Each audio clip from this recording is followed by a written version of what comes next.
সকালের নরম আলোয় রতনপুর গ্রামের বাজার জেগে উঠেছে। চারিদিকের মানুষের কোলাহল, সবজি বিক্রেতার হাঁক ডাক আর মাটির চুলার ধোঁয়া। গোপাল তার ছোট্ট পরিষ্কার ঠেলাগাড়িটির পাশে দাঁড়িয়ে গরম গরম আলুর পরোটা ভাজছে। তার দোকানে কম ভিড়, কিন্তু যারা আছে তাদের মুখে তৃপ্তির হাসি। পাশেই ভোলার বিশাল দোকান। সে চিৎকার করে তার খদ্দেরকে ডাকছে, চলে আসুন, চলে আসুন, ভোলার গরম গরম পরোটা একবার খেলে আর ভুলতে পারবেন না। তাড়াতাড়ি চলে আসুন। একজন বৃদ্ধ লাঠিতে ভর দিয়ে কাঁপতে কাঁপতে গোপালের দোকানের সামনে এসে দাঁড়ায়। তার চোখে খিদে। বাবা, বড্ড খিদে পেয়েছে বাবা। 2 দিন হয়ে গেল আমি কিচ্ছুটি খাইনি। আমাকে তুমি একটা পরোটা দেবে বাবা?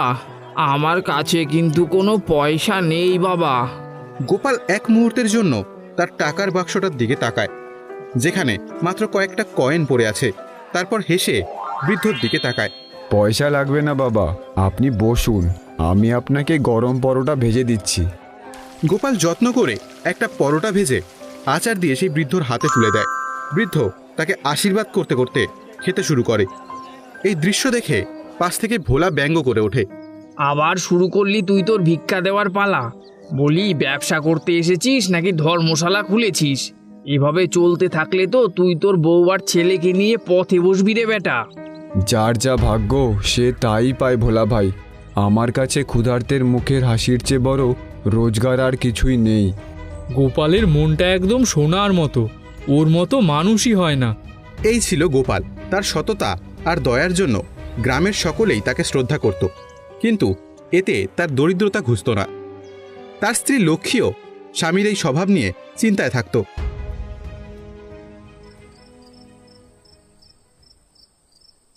একটা ছোট্ট মাটির ঘরে টিমটিম করে একটা প্রদীপ জ্বলছে। লক্ষ্মী ছেঁড়া কাপড় সেলাই করছে, আর তার ছেলে রাম বসে আছে।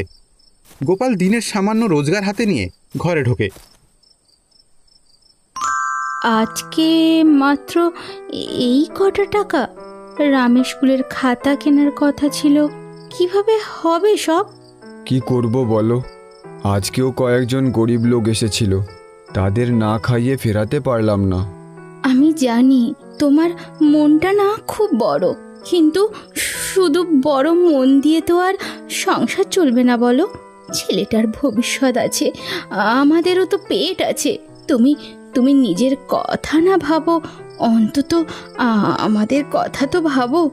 বাবা, আমার খাতাটা না শেষ হয়ে গেছে, আর মাস্টার মশাইও আমাকে অনেক কাজ দিয়েছে। আমি তো কাজগুলো করতে পারছি না। গোপাল তার ছেলের মাথায় হাত বুলিয়ে দেয়। তার চোখ দুটো অসহায়ত্বে ভরে ওঠে। সে কোনো উত্তর দিতে পারে না। হে ভগবান, আমি তো কোনো অন্যায় করছি না, তবে কেন আমার পরিবারকে এত কষ্ট দিচ্ছ? একটা উপায় বাতলে দাও প্রভু। পরের দিন বিকেলে হঠাৎ করে আকাশ কালো করে ঝড় বৃষ্টি শুরু হয়। বাজারের সবাই তাড়াহুড়ো করে দোকান গুটিয়ে চলে যায়। সে তাড়াহুড়ো করে সব গোছাচ্ছে। এমন সময় সে দেখে ঝড় বৃষ্টির মধ্যে এক বৃদ্ধ সাধু বাবা গাছের নিচে কাঁপছেন।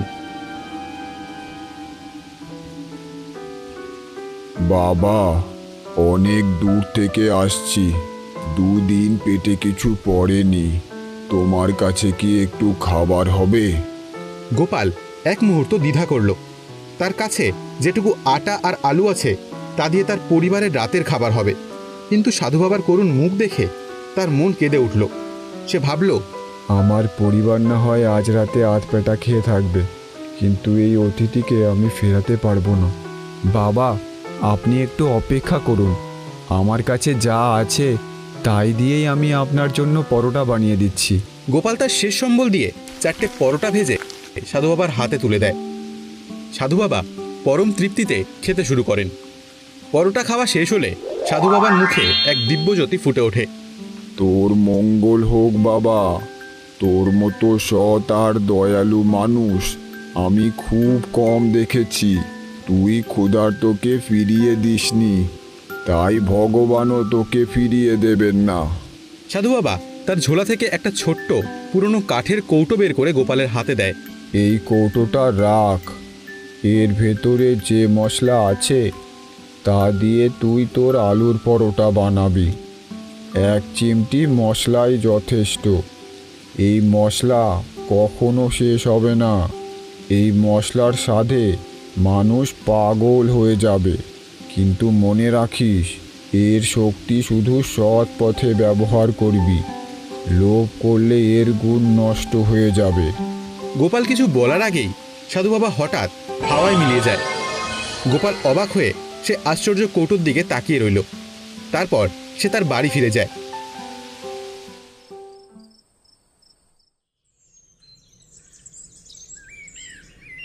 পরের দিন সকালে গোপাল বাজারে এসে সাধু বাবার বলা কথাগুলো বিশ্বাস করতে পারছিল না, কিন্তু সে ঠিক করে একবার চেষ্টা করে দেখবে। সে পরোটার পুরে 1 চিমটি সেই জাদুই মশলা মিশিয়ে দিল।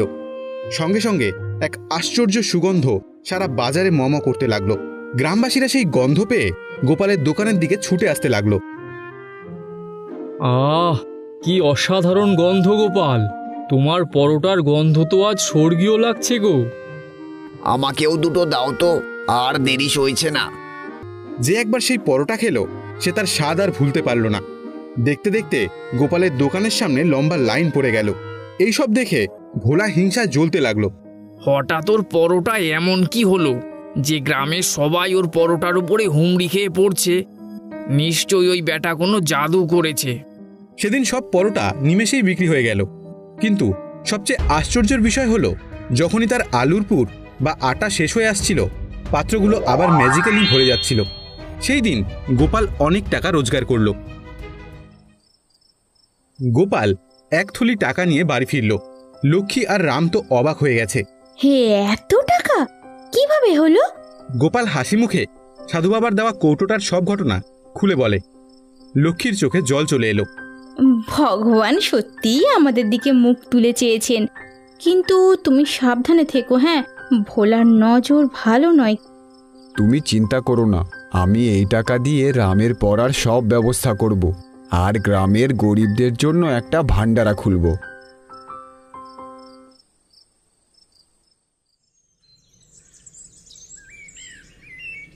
এক মাস পর গোপাল গ্রামের সবচেয়ে জনপ্রিয় পরোটাওয়ালা হয়ে উঠেছিল। সে একটা বড় দোকান নিল, কিন্তু তার স্বভাব বদলায়নি। সে রোজ একটা নির্দিষ্ট সময় গরিবদের বিনামূল্যে খাওয়াতো। ভোলার ব্যবসা পুরোপুরি বন্ধ হয়ে গেল। তার মনে হিংসা আর লোভ চরম পর্যায়ে পৌঁছালো। সে জানতে পারে গোপালের কাছে একটা জাদুই কৌটো আছে, যার জন্য সে এত জনপ্রিয় হয়ে উঠেছে। ওই গোপাল আমার সব খদ্দেরগুলো কেড়ে নিয়েছে। ওর ওই জাদুর কৌটোটা আমার চাই। আমি ওর থেকেও বড় লোক হব। এক অন্ধকার রাতে ভোলা লুকিয়ে গোপালের দোকানে ঢোকে এবং সেই কাঠের কৌটোটা চুরি করে নিয়ে পালায়।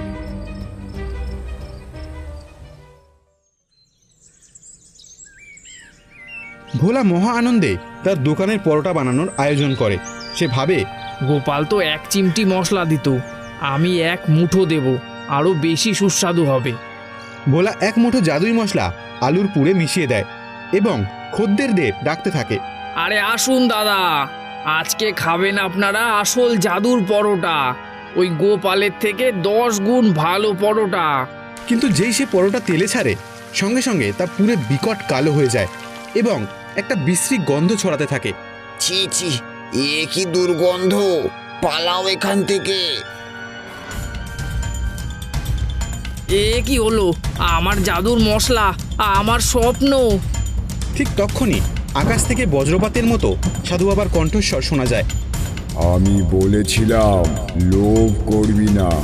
যা সততার পুরস্কার তা কোনোদিনও লোভীর হাতে থাকে না। তুই তোর লোভের শাস্তি পেয়েছিস। পরের দিন সকালে গোপাল দোকানে গিয়ে দেখে তার মশলার কৌটো নেই। সে খুব দুঃখ পেল, কিন্তু ভগবানের উপর তার বিশ্বাস হারালো না। সে তার পুরনো সাধারণ মশলা দিয়েই পরোটা বানাতে শুরু করলো। লক্ষ্মী তাকে সান্ত্বনা দিতে থাকে। যা হয়েছে ভালোই হয়েছে, আমাদের লোভ নেই। যা আছে তাতেই আমরা খুশি। গোপাল যখন তার দোকানে বসেছিল, সে দেখল সেই কাঠের কৌটোটা তার ঠেলাগাড়ির ওপর রাখা আছে, আর তার পাশে রয়েছে একটা সোনার মুদ্রায় ভরা থলি। গোপাল বুঝতে পারল সততার পুরস্কার কখনো হারিয়ে যায় না। সেই দিন থেকে গোপাল এবং তার পরিবার সুখে শান্তিতে বাস করতে লাগলো। চন্দননগর নামে এক গ্রামে কমলা পিসি নামে এক মহিলা থাকতেন। তিনি গ্রামে এক হোটেল চালাতেন। তার হোটেলের তরকা খুব ফেমাস ছিল। দূর দূর গ্রাম থেকে লোকেরা ওনার তরকা খেতেই আসত। কিন্তু কমলা পিসি খুব রাগী আর খুব লোভী মহিলা ছিল। আরে হরি, ও হরি, আরে কোথায় গেলি? দেখ বাইরে গ্রাহকের ভিড় লেগেছে, আর তুই কোথায় গেছিস বলতো? কি হলো পিসি, ডাকতেছিলে নাকি? কি হলো দেখছিস না, গ্রাহক রুটি রুটি করে চিল্লাচ্ছে, আর তুই ওনাদের আওয়াজ শুনেও না শোনার ভান করছিস? সেই রকম কিছু না গো পিসি, ডালে একটু লবণ কম ছিল তাই দিচ্ছিলাম। হ্যাঁ হ্যাঁ, এগুলো তো ঠিক আছে, কিন্তু তুই গ্রাহকের দিকেও দেখ। তুই কি আমার দোকান বন্ধ করাবি নাকি? হরি তাড়াতাড়ি গ্রাহকদের দিকে যায়। সন্ধ্যায় কমলা পিসি টাকা গুনছিল, আর তখনই হরি কমলা পিসির কাছে এসে বলে, ও পিসি, আমি তোমারে সেই 1 মাস ধরে কইতেছি আমার মাইনেটা একটু বাড়িয়ে দাও, বাড়িয়ে দাও। তুমি তো আমার কোনো কথাই শুনতেছো না। টাকা বাড়ানোর কথা এমন ভাবে বলছিস যেন টাকা গাছে ফলে, বললেই ছিঁড়ে ফেলা যায়।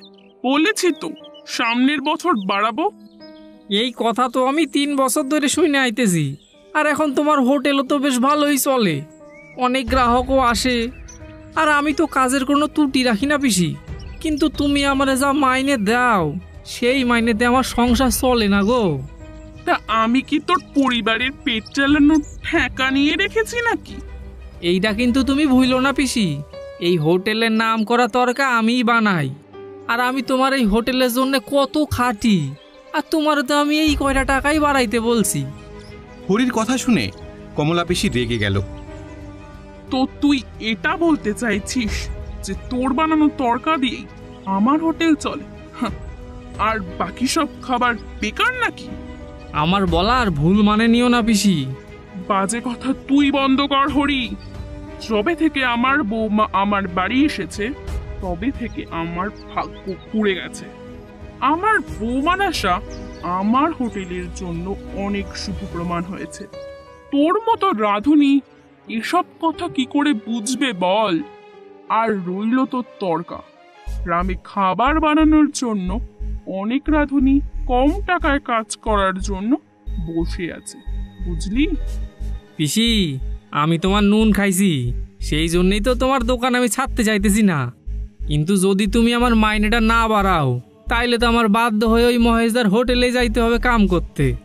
আর উনি অনেক দিন ধরে আমার বাড়িতে ঘোরাঘুরি করতেছে, আর উনি আমার এও বলছে যে উনি দ্বিগুণ টাকা মাইনে দেবে। আরে শয়তান, তুই এটা কেন বলছিস না যে তুই আমার শত্রুর সাথে হাত মিলিয়েছিস? লোভী বেঈমান, এর আগে আমি তোকে ঘাড় ধাক্কা দিয়ে হোটেল থেকে বের করে দিই। তুই বেরিয়ে যা এখান থেকে, দূর হ আমার চোখের সামনে থেকে। আচ্ছা ঠিক আছে, আমি চইলেই যাইতেছি। তবে আমি বাকি যে কদিন কাজ করছি তোমার দোকানে সেই টাকাগুলো আমারে মিটায় দাও। টাকা? কিসের টাকা বেঈমান? চুপচাপ চলে যা এখান থেকে।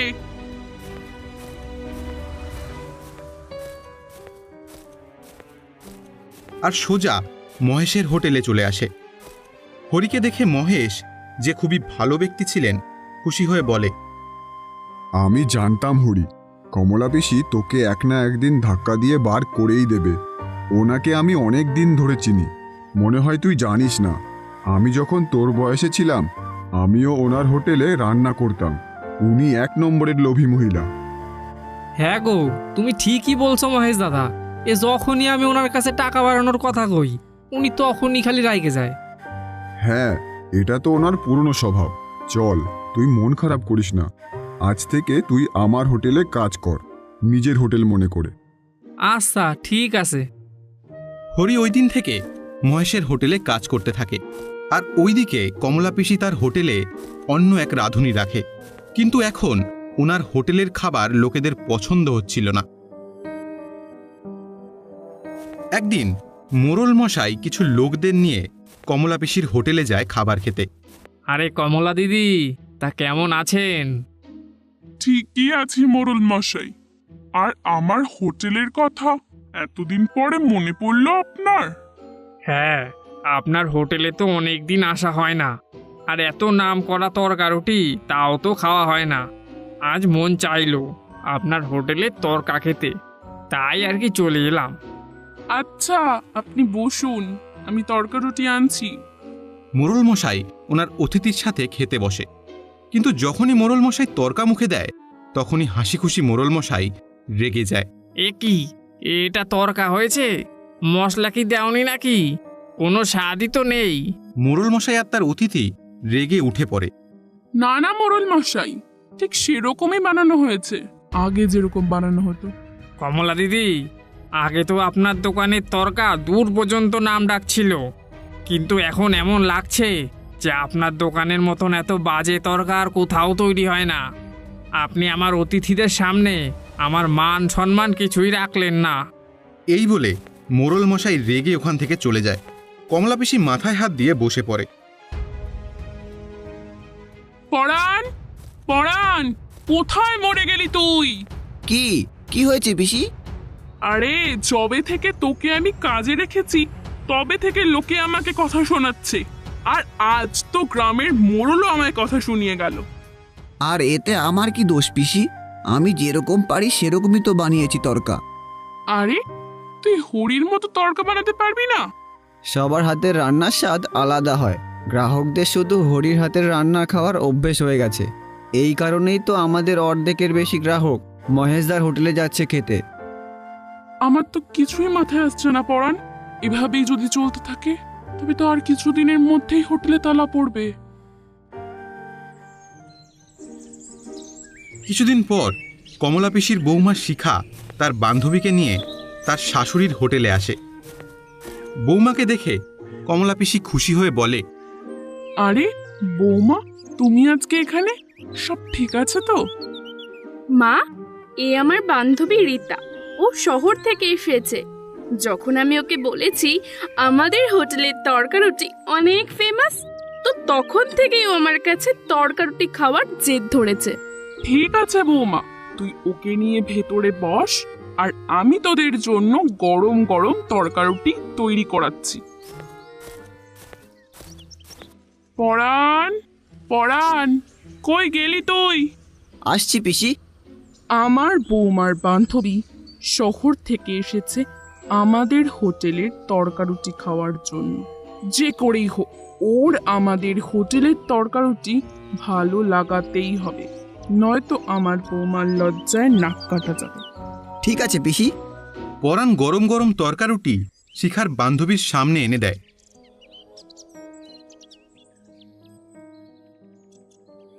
কি হলো রীতা, কি তরকারুটি পছন্দ হয়নি? আরে তুই তো বলেছিলি আমার শাশুড়ির হোটেলের তরকারুটি অনেক ফেমাস, কিন্তু বিশ্বাস কর আমি এত খারাপ তরকা জীবনে খাইনি। তুই তো আমার মুডটা একদম খারাপ করে দিলি। এই বলে শিখার বান্ধবী সেখান থেকে রেগে চলে যায়, আর শিখার মাথা গরম হয়ে যায়। শিখার রেগে তার শাশুড়িকে বলে, এগুলো কি মা? আপনি তো আমার বন্ধুর সামনে আমায় অপমান করে দিলেন। কি বলবো বৌমা, যবে থেকে ওই হতবাকা হরি আমার হোটেল থেকে গেছে তবে থেকেই আমার হোটেলের অবস্থা খারাপ হয়ে রয়েছে। তারপর কমলা পিসি তার বৌমাকে সব কথা খুলে বলে। আচ্ছা, এই রকম ব্যাপার তাহলে।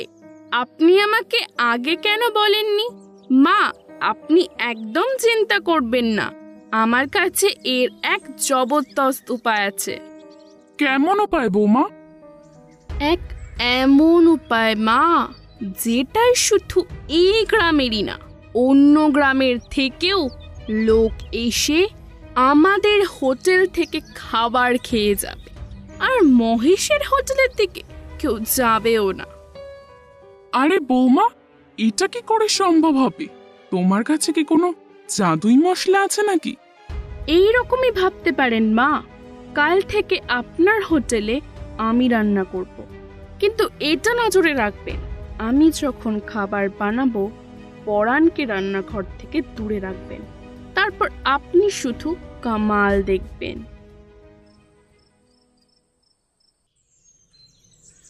পরের দিন কমলা পিসি পরাণকে রান্নাঘর থেকে দূরে রাখে।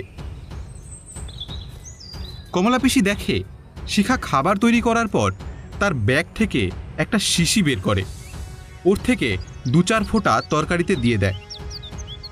আরে বৌমা, এটা কি করছো? খাবারে এবার কোনো বিষ মেশাচ্ছ না তো? না মা, এটা একটা নেশার কেমিক্যাল ওষুধ, যেটা আমি শহর থেকে আনিয়েছি। আরে তুই এবার ভাঙের কথা বলছিস না তো? আরে ভাং তো অনেক পুরনো জিনিস মা, এটা ভাঙের থেকেও বেশি নেশার। এটা খাওয়ার পর গ্রাহক 24 ঘন্টা আমাদের তরকারি নিয়েই ভাববে। এখন আপনি পরাণকে ডেকে গ্রাহকদের খাবার দিতে বলুন, কিন্তু হ্যাঁ, এটা মনে রাখবেন মা, এই কথাটা যেন ভুল করেও পাঁচকান না হয়, কেননা এটা কিন্তু বেআইন। আরে জাগে আইন, আমার আইন নিয়ে কি কাজ? আমার তো শুধু টাকা চাই। কিন্তু হ্যাঁ, তোর কথা আমি মনে রাখ, আমি এই কথা কাউকে বলবো না। ওই দিনের পর কমলা পিসির হোটেলে ভিড় প্রতিদিন বাড়তেই থাকে, আর এখন তো লোকেরা বাড়ির খাবার ছেড়ে কমলা পিসির হোটেলের খাবার খেতে থাকে। ওইদিকে মহেশের হোটেলে শুধু একটা গ্রাহকই খাবার খেতে আসে। শুনেছি তোমার এখানে তরকা খুব ভালো বানাও। আপনি একদম ঠিক শুনেছেন। তাহলে দেখছো কি, খুব জোর খিদে পেয়েছে, তাড়াতাড়ি কিছু খেতে দাও। আমি কমলা পিসির গ্রাহক, কিন্তু ওখানে অনেক ভিড়, আর আমার খুব জোর খিদে পেয়েছে, তাই এখানে আসলাম। মহেশ ওই লোকের জন্য তরকারুটি নিয়ে আসে, কিন্তু ওই লোক সেটা খেতেই খুব রেগে যায়। এটা কি দিয়েছেন? এটা তরকা? কি বাজে খেতে! এ কেমন কথা বলছেন আপনি? একদম ঠিক বলেছি। এবার আমি বুঝতে পারলাম কি কারণে তোমার হোটেলে একটাও গ্রাহক নেই। আমারই ভুল হয়েছে যে আমি এখানে খাবার খেতে চলে এলাম। এই বলে ওই গ্রাহক ওখান থেকে চলে যায়। আমি তো কিছুই বুঝতে পারতেছি না গো মহেশ দাদা, এইটা কি হচ্ছে? আগে তো আমার হাতের বানানো তরকা এদের ভালোই লাগতো, তাই এখন আবার এদের কি হইল? তখনই ওখানে এক সাধু চলে আসে। বম ভোলে, বম ভোলে। বাবা, আমার খুব খিদে পেয়েছে, আমাকে কিছু খেতে দিবি? কিন্তু খাবার নেওয়ার আগে আমি তোদের একটা কথা বলে দিই, আমার কাছে কোনো টাকা নেই। তবে হ্যাঁ বাবা, আমার পেট ভরার পর আমি তোদের আশীর্বাদ দেব। বাবা, আপনার আশীর্বাদেরই দরকার, কেননা আমার হোটেলে তালা লাগানোর পরিস্থিতি চলে এসেছে। চিন্তা করিস না বাবা, আমি তো চলে এসেছি। এবার তুই তাড়াতাড়ি আমাকে কিছু খেতে দে। হরি সাধুর সামনে তার বানানো তরকারুটি এনে দেয়, আর দিতে না দিতেই ওই সাধু তরকারুটি সব খেয়ে নেয় আর বলে, সত্যি বাবা, তোর তরকারুটি খুব সুস্বাদু ছিল। আর তুই চিন্তা করিস না, খুব শীঘ্রই তুই ব্যবসায় উন্নতি করবি। আরে বাবা, কি করে করব উন্নতি?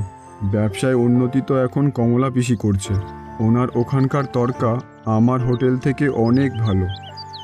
মহেশের কথা শুনে সাধু বাবা সেখান থেকে চলে যায় আর সোজা চলে আসে কমলা পিসির হোটেলে।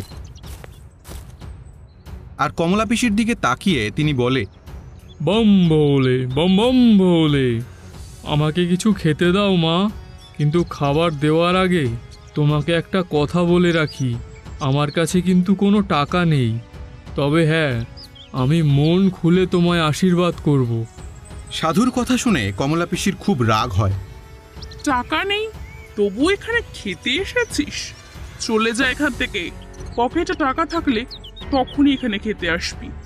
এখানে খেতে হলে লাইন লাগাতে হয়, বুঝলি? কমলা পিসির কথা শুনে সাধু একটু মুচকি হেসে টাকা বের করে।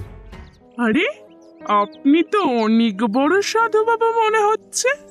আপনি তো আগে বলবেন আপনার কাছে এত টাকা আছে। আমি যদি আগে জানতাম তাহলে সবার আগে আপনাকেই খেতে দিতাম। আরে কোনো ব্যাপার না মা, এখন তুমি তাড়াতাড়ি তোমার দোকানের সব থেকে ভালো খাবারটা আমায় দাও। আমার হোটেলের সব থেকে ভালো খাবার নাম করা কমলা পিসির তরকারুটি। তাহলে দেরি কেন? তাড়াতাড়ি দাও। কমলা পিসি তাড়াতাড়ি সাধুর জন্য তরকারুটি নিয়ে আসে। সাধু সেগুলো মুখে দিয়েই ফেলে দেয়, আর তিনি রেগে সেখান থেকে উঠে পড়ে। কমলা পিসি সাধুকে এইভাবে দেখে বলে, কি হলো সাধু বাবা, আপনি খুব রেগে গেছেন মনে হচ্ছে। কেননা তোমার তরকা একটুও স্বাদ নেই, আর যেটা আছে সেটা হলো একটা নেশার ওষুধ, যেটা আমাদের ভারতে নিষিদ্ধ আছে। সাধুর কথা শুনে কমলা পিসি আর তার বৌমা ভয় পেয়ে যায়। আপনি কি করে জানলেন? শিখার এইরকম কথা শুনে সাধু তাড়াতাড়ি তার গোপ ও দাড়ি খুলে তাদেরকে গ্রেফতার করে। দেখতে না দেখতেই হোটেলের আশপাশ থেকে আরও কয়েকজন লোক ওনার পাশে এসে দাঁড়িয়ে পড়ে। আমি হলাম সিবিআই ইন্সপেক্টর অভিজিৎ। আমাদের কাছে অনেক দিন ধরে খবর ছিল যে এই গ্রামে ড্রাগ সাপ্লাই হচ্ছে, আর যখনই আমি তোমার ওই তরকা মুখে দিয়েছি তখনই আমি বুঝতে পেরেছি যে এটায় নেশার জিনিস মেলানো আছে। আমায় ক্ষমা করে দিন, আমি লোভে অন্ধ হয়ে গেছিলাম।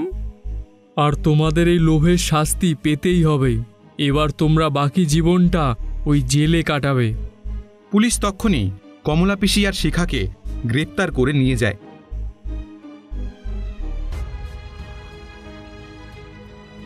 আর তারপর থেকে মহেশের হোটেল খুব ভালো চলে।